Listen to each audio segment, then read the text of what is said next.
بھلا اس دن کیا حال ہوگا جب ہم ہر امت میں سے احوال بتانے والے کو بلائیں گے اور تم کو اے نبی صلی اللہ علیہ وآلہ وسلم ان لوگوں کا حال بتانے کو بطور گواہ طلب کریں گے۔ اس روز کافر اور پیغمبر کے نافرمان آرزو کریں گے کہ کاش ان کو دھسا کر زمین برابر کر دی جاتی، اور وہ اللہ سے کوئی بات چھپا نہیں سکیں گے۔ مومنو، جب تم نشے کی حالت میں ہو تو جب تک ان الفاظ کو جو منہ سے کہو سمجھنے نہ لگو نماز کے پاس نہ جاؤ، اور جنابت کی حالت میں بھی نماز کے پاس نہ جاؤ یہاں تک کہ غسل کر لو۔ ہاں،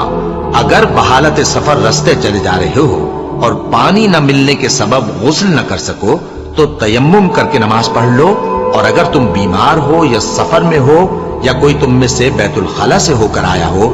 یا تم نے عورتوں سے مقاربت کی ہو اور تمہیں پانی نہ ملے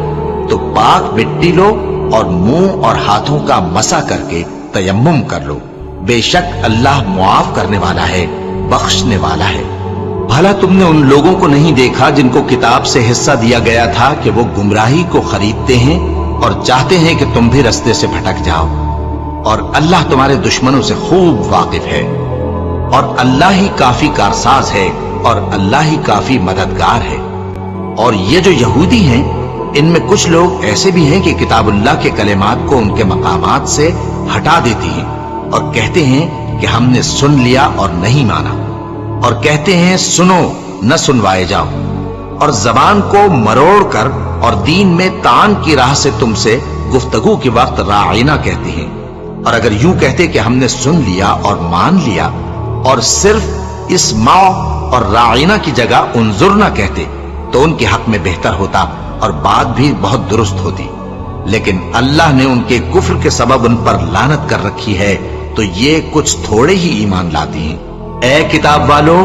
قبل اس کے کہ ہم کچھ چہروں کو مٹا دیں اور پھر ان کی پیٹھ کی طرف پھیر دیں یا ان پر اس طرح لعنت کریں جس طرح ہفتے والوں پر لعنت کی تھی، ہماری نازل فرمائی ہوئی کتاب پر جو تمہاری کتاب کی بھی تصدیق کرتی ہے ایمان لے آؤ،